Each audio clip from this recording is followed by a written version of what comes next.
In this video, I'm going to talk a bit about HDR or high dynamic range displays.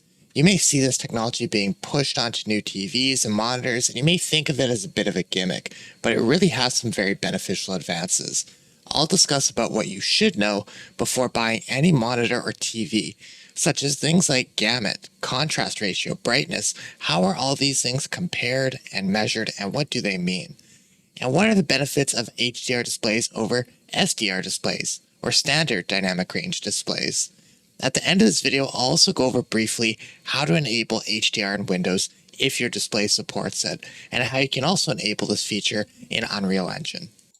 So you might see a lot of devices that are advertising that they have high dynamic range or HDR capabilities.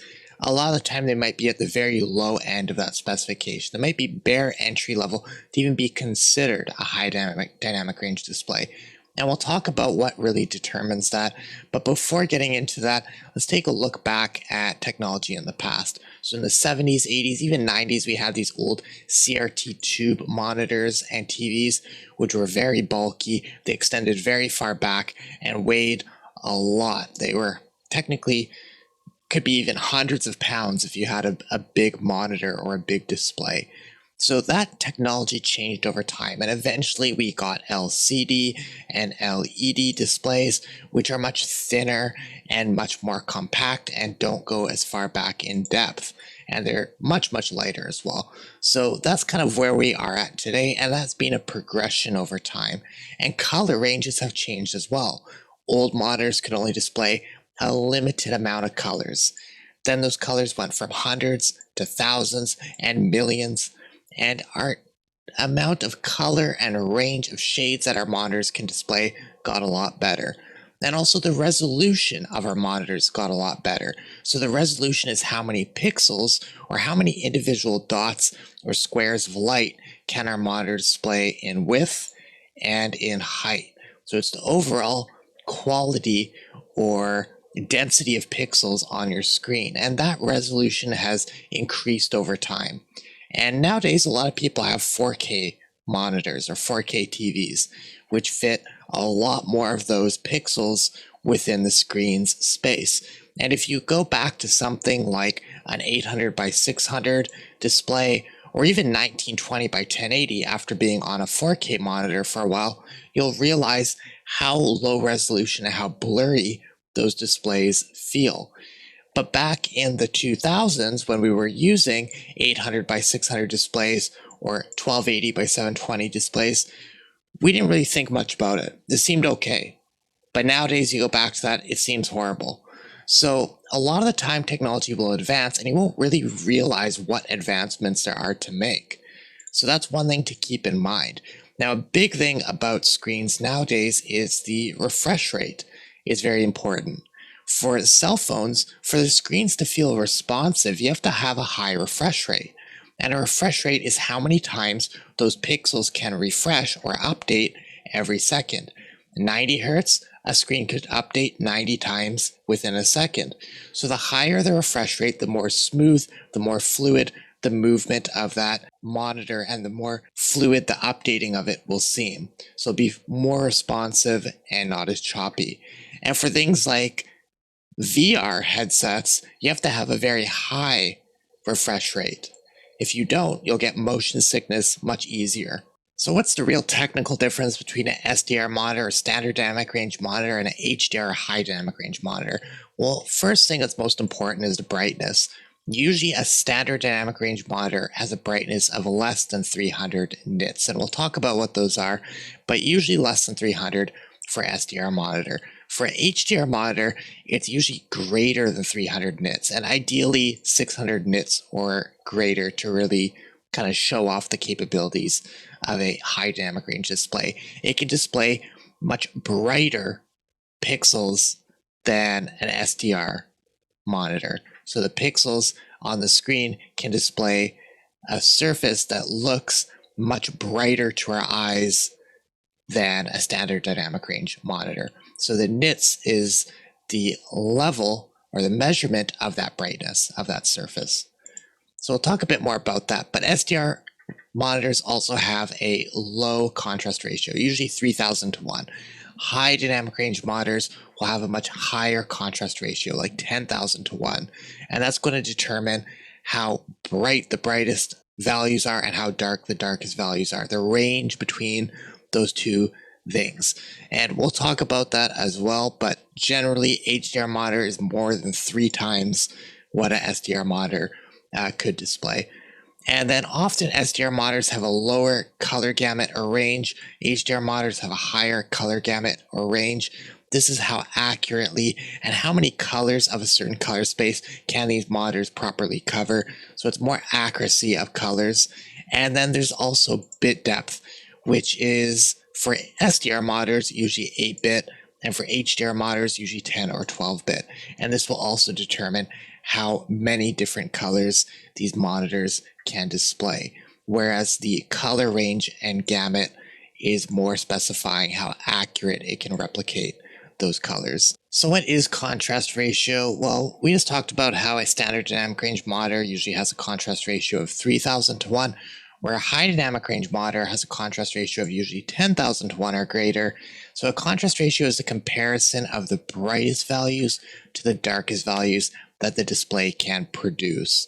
If you think of a monitor that has a contrast ratio of 10,000 to 1, the brightest value it can display is 10,000 times greater or brighter than the darkest value. So it's a good way of judging the range of brightness from darkest to brightest that monitor can display. Now, what about the actual brightness? So the actual brightness is measured in CDM2, or also known as nits, and that pretty much stands for candela per meter squared.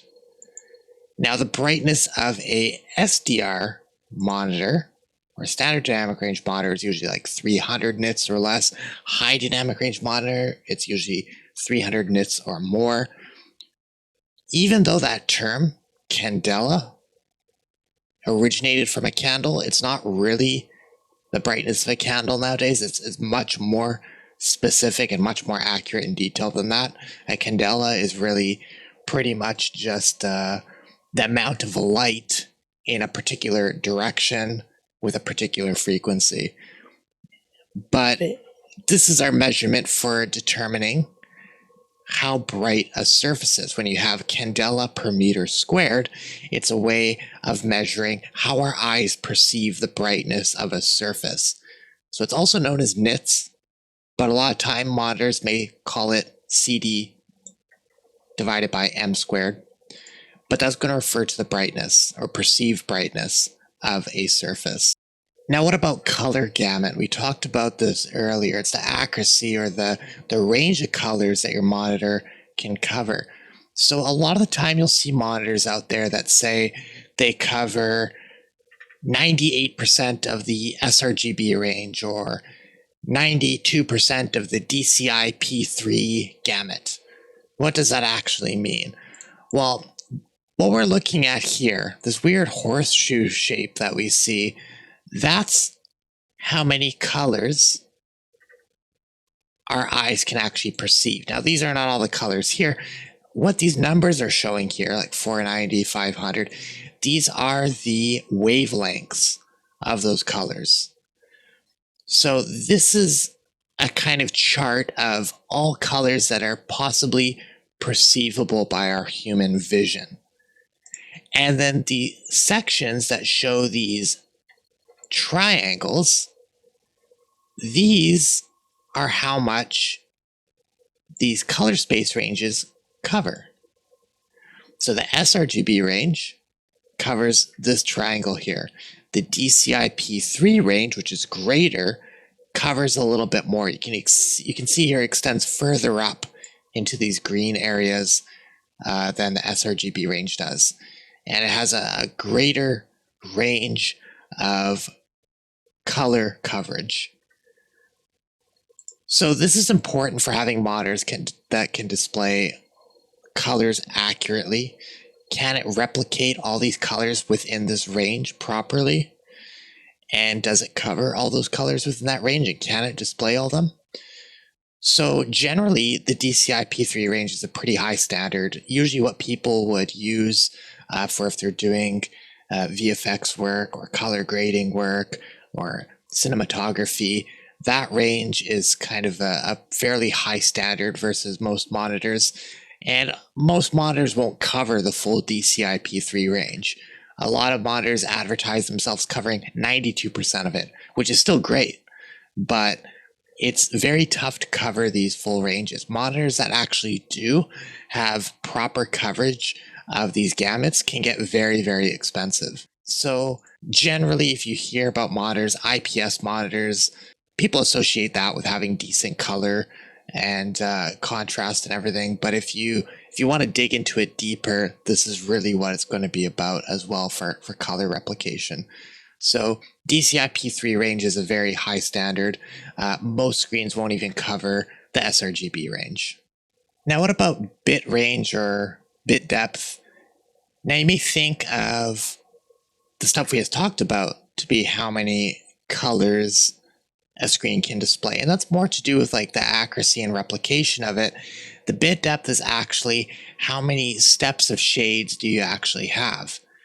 At an 8-bit range, you have 200 shades of red, green, and blue.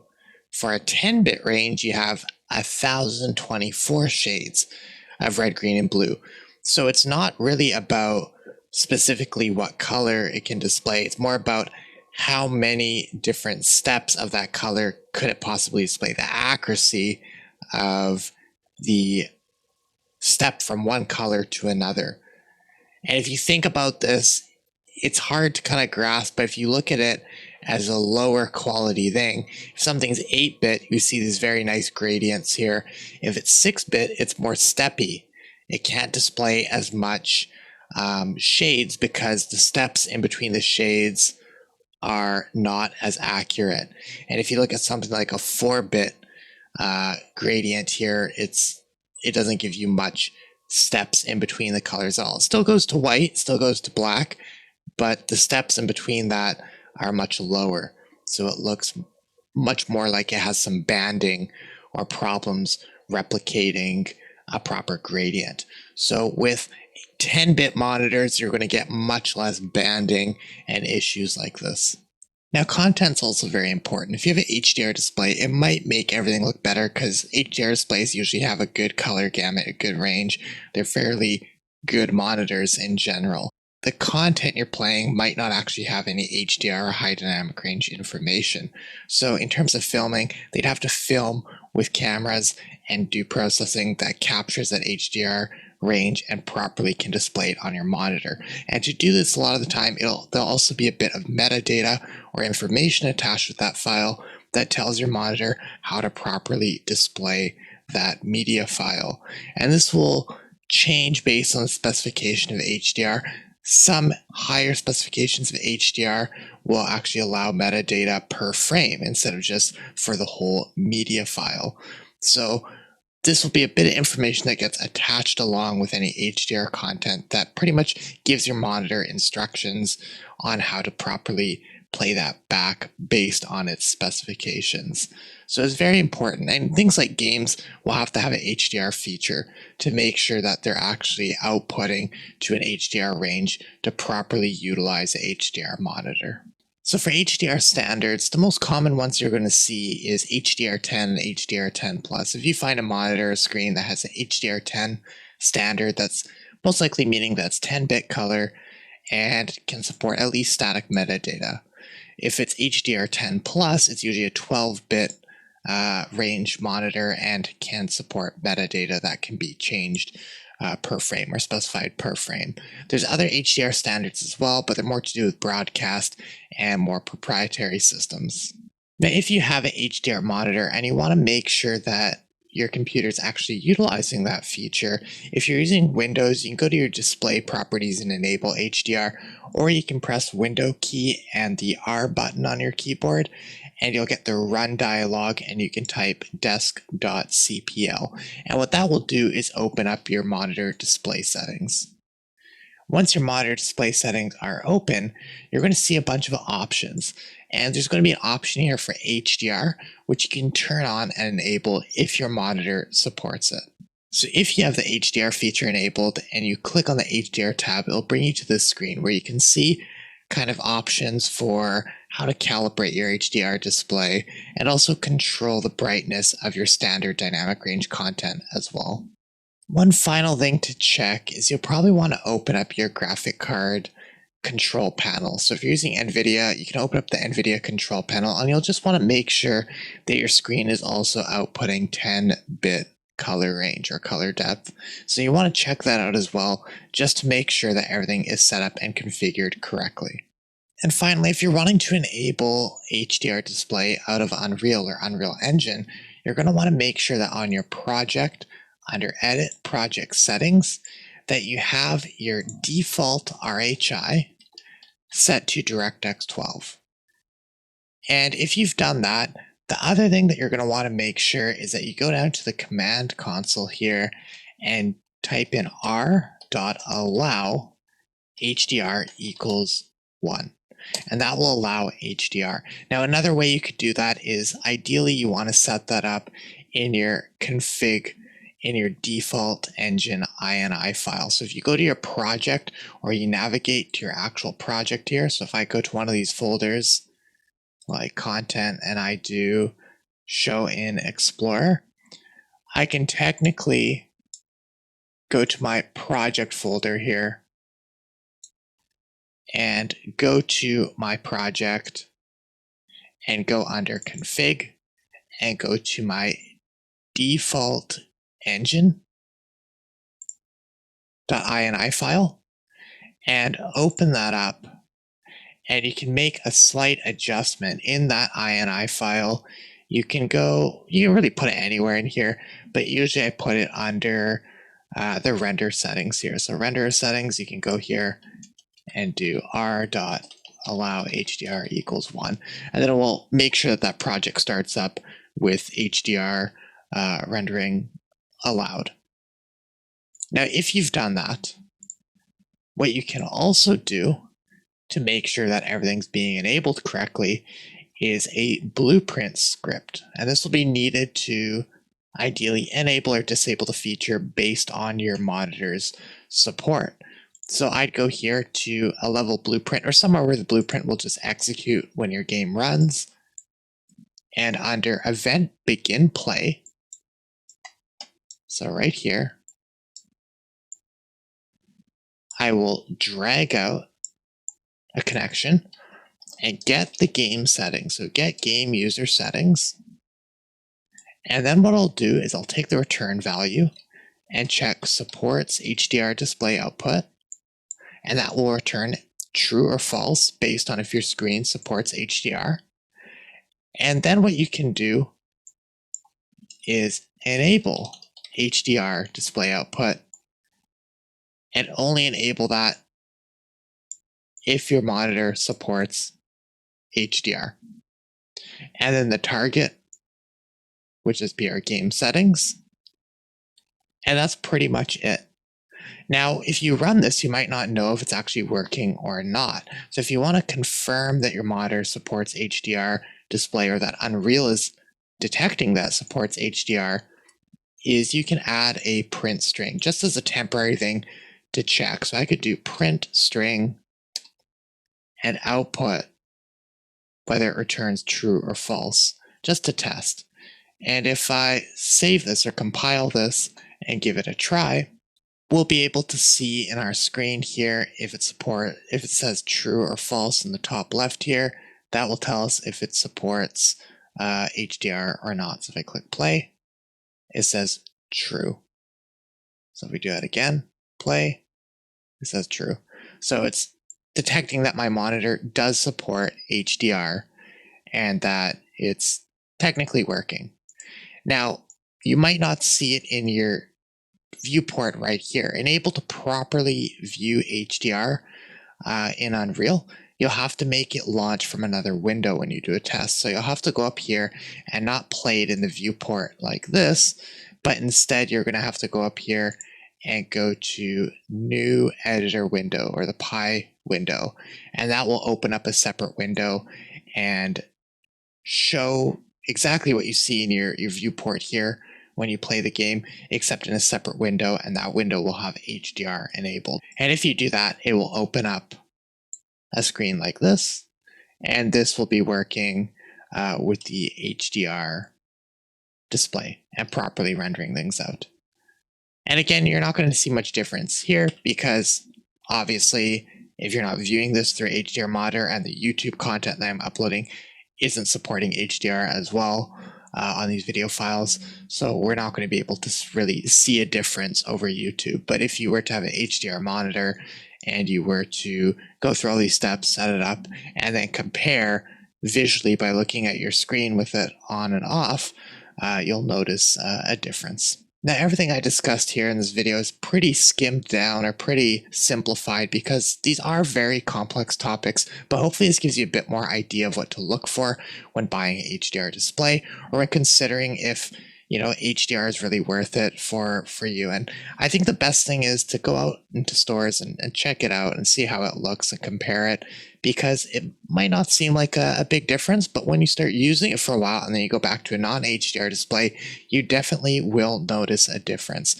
But it is still fairly early stage of this technology, and it will probably be at least a few more years before it becomes mainstream. But one other thing to consider is if you are using an HDR display, the cord that you connect up to the box, like your computer or a game console that's feeding the HDR content to the monitor, the cord is going to be important as well. If you have a cord that's an old HDMI 1.4 cord, you're probably not going to be able to display the content properly. Ideally, you'd want HDMI 2.1 that will support HDR displays with 10K resolution, 60 frames a second, and 8 or so bit color depth. And those numbers can go up if the resolution goes down because the HDMI cords really support a bandwidth, a transfer of how much information. And if you use a lower resolution, you can have a higher frame rate and so on. But you need to make sure that whatever display you're using has a proper specification of cord connecting it to whatever's outputting the information. Otherwise, you might not be able to get that content displayed correctly, or it might be choppy, or it might not work at all. If you've enjoyed this video or you learned something new, make sure to like and subscribe. And as always, if you're part of the Patreon, you'll get access to this PDF. And let me know in the comments down below what other videos, what other topics, and what other content you'd like to see next.